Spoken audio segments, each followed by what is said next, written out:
I'm Aaron Graber with Ventrac, and today we are on site with a 4520 and our boom mower.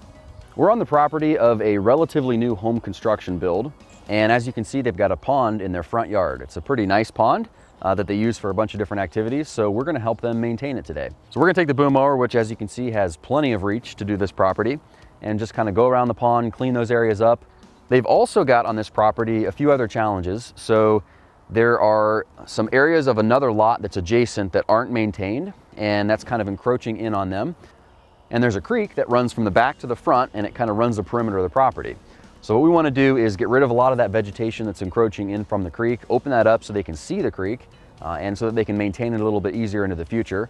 We'll use the boom mower to reach across the creek and kind of skim that vegetation away, really get it so that it's easily maintainable after we're done, and then also so that it just looks nice, and you can avoid the many hours of handwork that it would take to do this with a string trimmer or with other manual tools. The number one biggest reason this setup is better is speed. Usually what you're cutting with this boom mower would be an area that you could only trim with a hand trimmer, and that takes forever. Typically this boom mower would allow a single operator to do the job of multiple people with string trimmers in a fraction of the time. And of course, if you're using a setup like this, you're likely a professional user getting paid by the job, so efficiency is key. The faster you can knock these jobs out, the more of these jobs you can do, the more efficient you'll be, and the more money you'll make.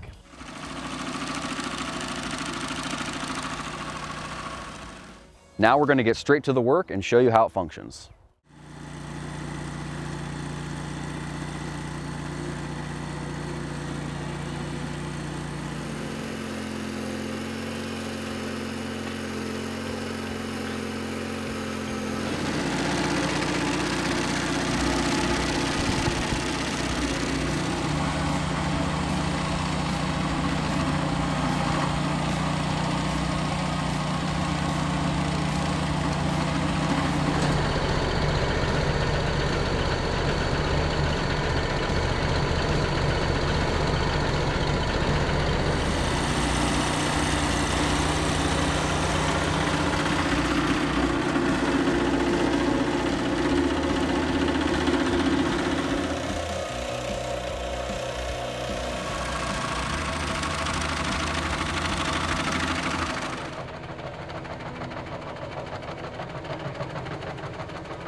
Now would be a good time to go over the controls for the boom mower. It's a question we get pretty frequently because it kind of looks bizarre.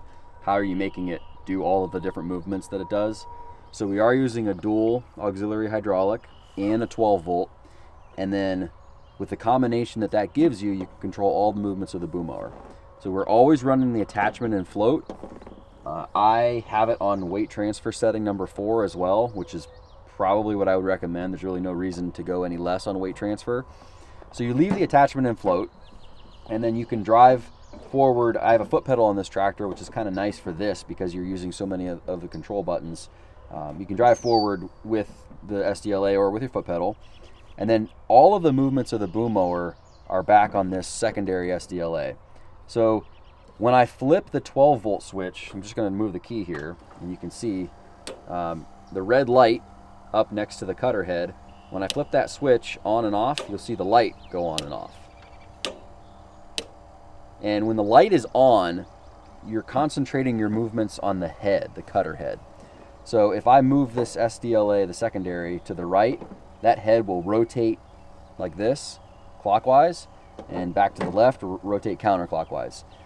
If I hold the green button and do the same thing, then the whole boom will translate out if I move it right, and back in if I move it left. And then if I switch back off of the red light with the 12 volt switch, then that same lever will now control the height of the boom. So the boom will move up or down. So down if I move to the right, up if I move to the left. And then the combination of all of those movements gets you that full range of motion.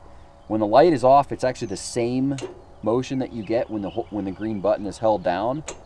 So no matter which mode you're in, that does the same thing, which is translate in and out. So operationally, what you want to do is basically kind of pick your setting based on the terrain.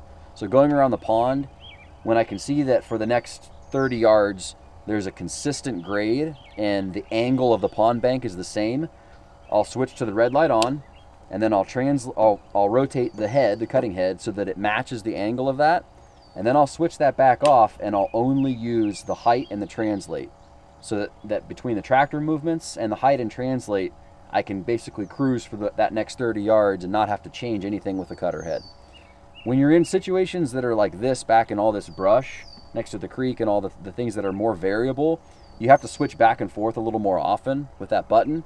So it's actually pretty intuitive once you get used to it. And again, your hand doesn't move from the standard operating position that it's used to for all the rest of the attachments. So there's no extra buttons anywhere, there's no extra levers to manage. It's all still on the SDLA.